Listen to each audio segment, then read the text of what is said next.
চলো নতুন দিন নতুন আরও একটা ভিডিও তোমাদের জন্য। বৃহস্পতিবার সকালবেলা এখানে ডাল বসিয়েছি ইন্ডাকশানে। বহুদিন বাদে আমি ইন্ডাকশানে রান্না করছি। যাই হোক, ডালটা এখানে প্রায় ফুটে উঠেছে। আর এটা আজকে তেঁতুল দিয়ে টকের ডাল করব। প্রথমে ভেবেছিলাম একটু টমেটো দেবো, দেখলাম টমেটো নেই। তারপর ধুর, এখন আর বাজারে যেতে ইচ্ছা করছে না, নীলাদ্রিকে বলে দিও তেঁতুল এনে দেবে। গুড মর্নিং, জয় বজরংবলী, জয় শ্রীরাম। তো আজকে হনুমান জয়ন্তী, তারপর বৃহস্পতিবার আমাদের বাড়িতে রান্নাবান্না হচ্ছে। আমি সদ্য টক ডাল বসিয়েছি। আর কি রান্না করবো এখনও কোনো ঠিকঠাক করিনি। ডাল করতে গিয়েই দিন চলে গেছে। এখন নীলাদ্রি আসছে, মানে বাজারে গেছে। কালকেই তো দেখলে তোমরা ফুল টুলগুলো কালকেই নিয়ে এসেছি। বৃহস্পতিবারের পুজো আছে, আর আমাদের পাড়াতেই একটা বজরংবলীর মন্দির আছে। তো আমি ডালটা করে একটু স্নান টান করে একটু পুজো দিয়ে আসি, তারপর কাজকর্ম শুরু করব। তো আজকে আমার সেরকম জানি না কী করার আছে বা কী করব। বিকেলবেলা আমার আজকে আমার বড় বোনুরও জন্মদিন। বিকেলবেলাটা একটু যাব ওর সঙ্গে দেখা করতে, এইরকমই প্ল্যান আছে। তো চলো দেখতে থাকো আজকে সারাদিনের ভিডিও। যদি আজকে কমপ্লিট করতে না পারি তাহলে কালকে কন্টিনিউ করব। আর চলো দেখাই তোমাদের ডালটার অবস্থা। সকালবেলা ঘুম থেকে উঠে চা করার পর প্রথম ডাল বসিয়েছি, আর এখনও পর্যন্ত ডালই হয়ে যাচ্ছে আমার। চলো, আমার ডাল হয়ে গেছে। তবে আজকে আমার মনে হচ্ছে একটা গন্ডগোল হয়েছে, কারণ নীলাদ্রিকে আমি বলেছি যে তোমার তেঁতুলটা এনে দিতে। এবার দোকানে তেঁতুলটা দু রকমের হয়, একটা বাসন মাজার তেঁতুল আর একটা খাওয়ার তেঁতুল। আমার মনে হচ্ছে আমার বর বাসন মাজার তেঁতুলটাই এনেছে, কারণ হচ্ছে কেমন একটা গন্ধ বেরোচ্ছে তেঁতুলটা দিয়ে, জানো না, বুঝতে পারছি না এখন। যাই হোক, ডালটা হোক, আমি একটু আলু ভাজবো। আলু ভেজে তারপরে স্নান করে পুজো দিতে যাব। সব আমার গোছানো হয়ে গেছে। চলো এবার যাই, গিয়ে পুজোটা দিয়ে আসি। করুণাবতারম সংসার সারম ভুজগে। হলো আমার পুজো দেওয়া। চলো এবার রান্না বান্না করব। আর আমি আজকে আমার মেনু তোমাদেরকে দেখাবো। আর প্লিজ বলবে না বজরংবলীর পুজো দিয়ে এসে মাছ মাংস রান্না করছো কেন, কারণ কোনো কিছু কারোর উপর চাপিয়ে দেওয়া যায় না। তাই আমি আমার পরিবারের উপর আমার কোনো কিছু চাপিয়ে দিতে পারি না। খুব ভালো খেতে।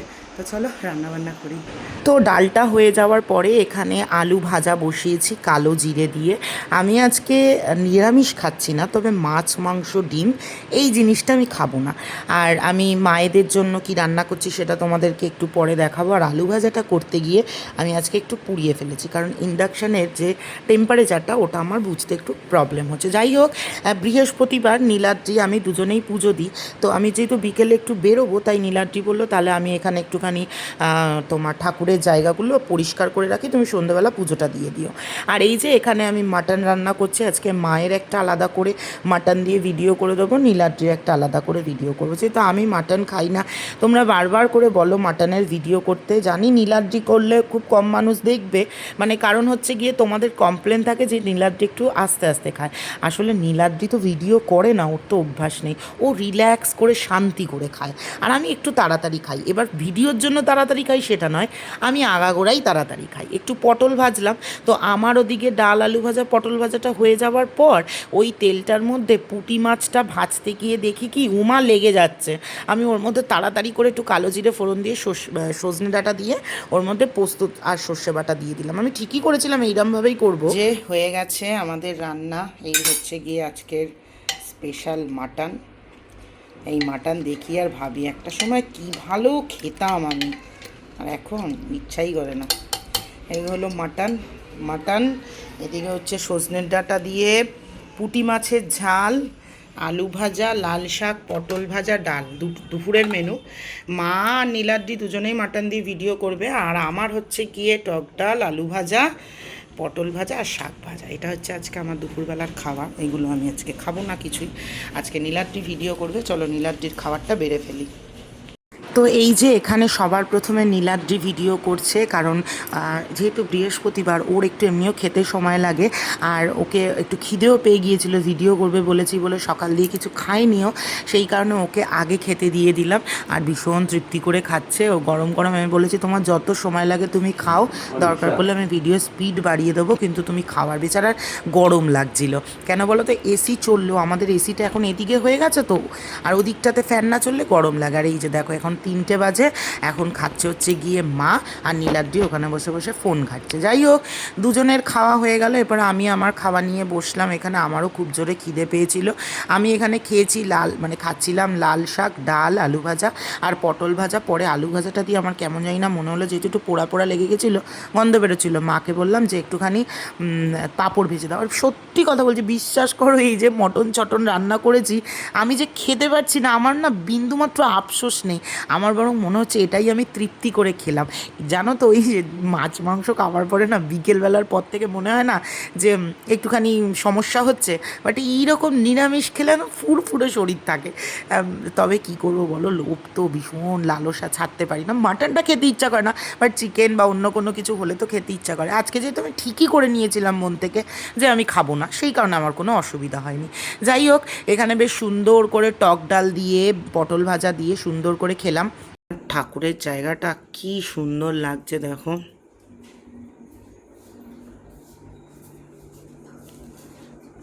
কি সুন্দর লাগছে দেখো ঠাকুরের জায়গাটা, তাই না? অসাধারণ লাগছে। कुमति निवार सुमति के संगी कंचन बरन विराज सुबेसा कानन कुंडल कुंचित केसा हाथ वज्र ओ ध्वजा विराजे काधे मूज जनौ साजे शंकर सुबर केसरी नंदन तेज प्रताप। হ্যাঁ কি সর্বনাশ! মাঝখানে আমি হনুমান চালিসাটা পড়াটা বন্ধ করিনি, জাস্ট একটু পজ করে দিয়েছিলাম আর ভিডিওটা অফ করে দিয়েছি। আমি তোমার কি বলে, আমি হনুমান চালিসা পাঠ করছিলাম। আমি শুধুমাত্র ওই জায়গাটা দিচ্ছি এই কারণেই, হনুমান চালিসা পাঠ করছিলাম। আর ফাইনালি আমার গ্যাস চলে এসছে, চলো দেখাচ্ছি।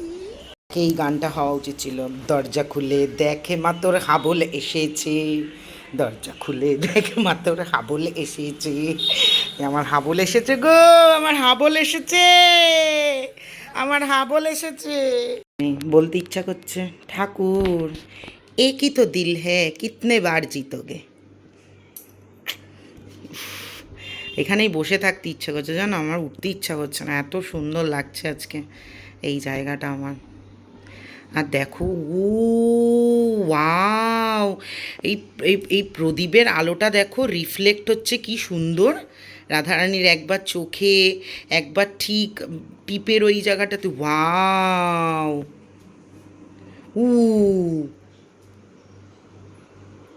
ওয়াও, কি দারুণ! এই দেখো, এই দেখো, এই দেখো, ওরে বাবারে, গ্যাস এসেছে এই গান আনন্দে। আমি 2-3 দিন বাদে আজকে আবার গ্যাসে চা বানাচ্ছি, একটু চিন্তাটা কমেছে। বাস, ওফ, দেখেছো কি সুন্দর ফুটছে, কি সুন্দর কালার। আহা, জোত করে চা খাবো এখন আমি। নজর এই বৌদিকে কখন খাবে? বৌদি তুমি নতুন একটা টেবিল ক্লথ কিনছো না? ও বৌদি, আয় দাদু ভাই, কি কাটবে এখানে? Birthday to you, happy birthday to you,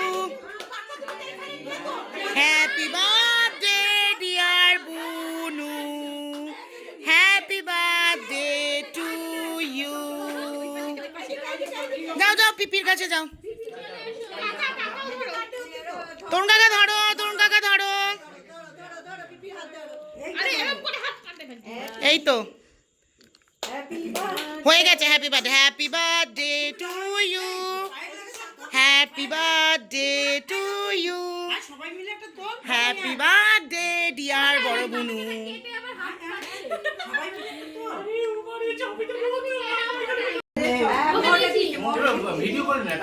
না, ভিডিও কেন করবো, আমি ছবিও তুলবো। এই বাবু কাকা, বাবা কত লোকে দেখতে চায় বাবু কাকাকে।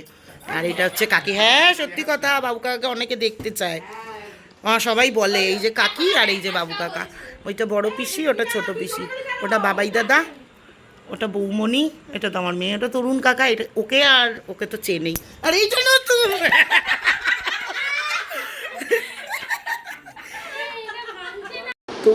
আমার যেন না কি ঘুম পাচ্ছে, মানে মনে হচ্ছে চোখটা বন্ধ হয়ে যেতে। যাই হোক, বাড়িতে এসেছি বেশ কিছুক্ষণ আগে, মোহরের গরম লেগে এত গায়ে হাত পায়ে মানে গোটা বেরিয়ে গেল। তো ওকে নিয়ে ওই জন্য তাড়াতাড়ি বাড়ি চলে এলাম, দিয়ে এসে হাত পা ধুইয়ে একটু অ্যালোভেরা জেল লাগিয়ে এসি চালিয়ে একটু বসালাম, ঠিক হলো। তা ওর বাবা রুটি আনতে গেছে, আমি ওকে বলছি তুই যাস না, সে আর শোনে, বাবার সাথে চলে গেল। আর কিছুক্ষণ বসতাম, কারণ ছোটো পিসির সাথে একদমই দেখা হয় না। বড় পিসির সাথে তাও মাঝে মাঝে সন্ধ্যেবেলা আমি একটু ঢু মারলে বড় পিসির সঙ্গে দেখা, কারণ বড় পিসির বাড়িটা একটু কাছে, তো আসে বড় পিসি সন্ধ্যেবেলা, বড় পিসির ওটা বাপের বাড়ি। তো ওই জন্য একটুখানি ভাবলাম একটুখানি যে গল্প করব, আর কি কপালে আমার নাই একটুখানি বসে থাকা। তো ওই জন্য বাড়িতে চলে এলাম, মাও ছিল, মাও দিক থেকে চলে গেল, আমি এখান থেকে চলে এলাম। তো আমার মনে পড়ছে না আমি খুব একটা বেশি কাকিকে দেখালো বাবু কাকে দেখিয়েছি কি না, তো আজকে সবাইকে দেখিয়ে দিলাম। ওখানে বলতে পারো সোনা দিদির বর আর সোনা দিদির বাচ্চা কাচ্চা যদি থাকতো তাহলে, আর পুকান যদি থাকতো তাহলে দিদার বাড়ির পুরো পরিবারটা কমপ্লিট হয়ে যেত। তো আসছে সামনে, যদি সব কিছু ঠিকঠাক থাকে, আমি ঠিকঠাক থাকি, তাহলে বড় বোনের বিয়ে আসলে সকলকে তো দেখাতেই পারবো। আর সত্যি কথা বলতে আমার যে কোনো রিলেটিভের বিয়ের থেকে না আমার বনুর বিয়ে নিয়ে এক্সাইটমেন্ট অনেক বেশি। কেন বলো তো, আমি ওই বাড়ির প্রত্যেকটা মেম্বারকে চিনি, ওই বাড়ির প্রত্যেকটা মেম্বার আমায় চেনে, আমার ছোটোবেলাটা কেটেছে ওইখানে। আর মানে এখন কি বলবো, মানে তোমাদেরকে আমি বলে বোঝাতে পারবো না। আমি অনেকে আমাকে বলেছে দিদি তোমার দিদার বাড়ির লোকজনদেরকে দেখিও, যাদের কথা এত শুনেছি। সত্যি কথা বলতে জানো তো, ধরো আমার পিসির বাড়ি বা আমার জ্যাঠার বাড়ির লোকজনদের সাথে আমার সম্পর্কটা অন্যরকম, এই বাড়ির লোকেদের সাথে না সম্পর্কটা অন্যরকম। কেমন বলো তো ঠিক, আমি ভীষণ ভালোবাসি ওদেরকে, ভীষণ শ্রদ্ধা করি, কিছুটা অংশে বলতে পারো আমি একটু ভয়ও পাই। কারণ আমার কাছে আমি তোমাদের সবসময় বলেছি যে ফাদার ফিগার যদি কেউ হয়ে থাকে, মানে বাবা জিনিসটা আমি আমার বাবু কাকাকে দেখে বুঝেছি। তাই বাবার সাথে ছ্যাবলামি বা বাবার সাথে ক্যামেরা অন করে কিছু বলো, ওই ব্যাপারটা আমি আমার বাবার সাথেও হয়তো করতে পারতাম না, তাই বাবু কাকা কাকির সাথেও হয়তো করতে পারি না। আমি গিয়ে সবার সাথে কথা বলি, কাকির সাথে গল্প করি, সব কথা বলি, মানে যে কোনো যদি কোনো আমার ফাইন্যান্সিয়াল কোনো ডিসিশন নেওয়ার হয়ে থাকে, বা ধরো আমার এই যে ফ্ল্যাট কেনার আগে আমি কিন্তু আমার বাবু কাকার সাথে আলোচনা করি যে বাবু কাকা কী করবো না করবো, এই সমস্ত কিছু। কিন্তু ওই ক্যামেরাটা অন করতে না আমার খুব অস্বস্তি লাগে। আর তারপরে আমার বড় বোনও একটু শাই, ছোটো বোনও একটু অ্যাডভান্স, ঠিক আছে। আবার আমি একদম লাস্টে যাকে দেখাতে গিয়ে ক্যামেরাটা অন করে দিলাম, নুতু হচ্ছে ছোটো পিসির ছেলে, ওর সাথে আমার মানে কি বলবো, মানে এরাই হচ্ছে কি আমার ছোটোবেলা। মানে আমি যদি আমার ছোটোবেলা ভাবতে বসি তাহলে এই ফিগারগুলোকেই আমি খুঁজে পাই। মানে আমার বড় বোনও আমাদের কাছে একটা না পুতুলের মতো ছিল। মানে আমি যখন ক্লাস 5-এ পড়ি, আমার বোনুর তখন 1 বছর বয়স, ওকে সাজানো, ওকে গোছানো, মানে ও আমাদের পুতুলের মতো। কাকি অঞ্জু পিসির গয়না দিয়ে ওকে সাজাতাম, আমি নুতু পুকান 3 জনে মিলে, আমরাও তখন ছোটো। আবার ছোটো বোনও যখন হলো তখন আমি ক্লাস 10-এ পড়ি, 11-এ পড়ি। এবার ছোটো বোনুর ক্ষেত্রে হলাম, কাকিকে বলতাম কাকি আমাকে একটু দাও না, বনুকে একটু সেরিল্যাক খাওয়াবো, বনুকে একটু ভাত খাওয়াবো। তখন একটা মা খেলা ছিল, মানে দুই বুনু আমার কাছে দুটো জেনারেশনের মতো, মানে দুটো স্টেপ আমি ওদেরকে দিয়ে পেয়েছি। তো এই ওদের সম্পর্কে বলতে গেলে আমি বলেই যাব আজীবন, মানে সারা জীবন বললেও কম পড়া হয়ে যাবে, এত মানে এত এত এত স্মৃতি। তা এটাই হচ্ছে গিয়ে ব্যাপার, আর কি বলবো। তো এই জন্যই ক্যামেরাটা অন করতে পারি না, আমার খুব অস্বস্তি হয়। কারণ বলতে পারো কোনো একটা জায়গায় হয় না যে ভয় একটা, ওইটা একটা এখনও আমি যথেষ্ট, মানে আমার যেই বাড়ন্তি, আমার যে হ্যাঁ হু হু হা হা দেখো, এগুলো আমি ওই বাড়িতে গিয়ে আমি একটু সংযত হয়ে চলি। মানে আমি ধরো খুব কথা বলতে বলতে একটা কোনো সময় যদি একটা গালাগাল ছোটো দিয়েও ফেলি, বাট আমার এই লোকজনদের সামনে আমি মানে আমার অবচেতন মনেও আমার মুখ থেকে কোনো খারাপ কথা বেরোবে না। মানে বলতে হ্যাঁ এটা বলা যেতে পারে যে আমি কিছুটা হতে পারে, বলতে পারো যে হ্যাঁ তুমি যে বলো দিদি তুমি প্রিটেন্ড করো না, হয় না বাবা মায়ের সামনে তো একটু, আমার মায়ের সামনে আমার হয়তো কোনো সময় আবেগের বশে রাগের বশে বেরিয়ে গেল, ওদের সামনে কোনোদিনও বেরোবে না। তো যাই হোক, আমার এই সামনের সানডেতে আমাদের একটু বেরোনোর কথা রয়েছে, কারণ নুতু তো ব্যাঙ্গালোরে চাকরি করে হোটেল ম্যানেজমেন্টে, তো ও এসছে এখানে। তো বহুদিন থেকেই আমরা প্ল্যান করছি বেরোবো। এই নুতু জানো আমায় প্রথম স্প্ল্যানেড নিয়ে গেছে, আমি স্প্ল্যানেড কী জিনিস নুতু দেখিয়েছে।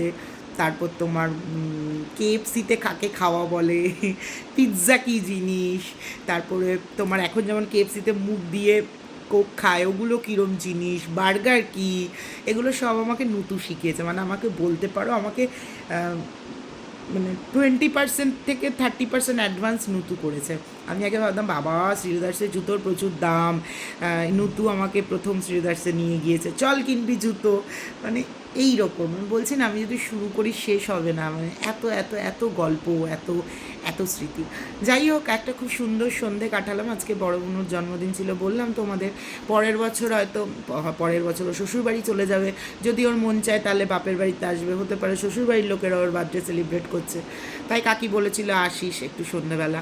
আমরা গেছিলাম, বুনুও বলেছিল, সুন্দর একটা সন্ধে কাটালাম। যাই হোক, আজকে ভিডিওটা হয়তো একটু ছোটো হয়ে গেল, আমি একটু বেশি বক বক করে কাটালাম। তো কালকে দেখা হবে আবার নতুন ভিডিও নিয়ে। চলো আজকের মতো টাটা, আমার খুব ঘুম পাচ্ছে।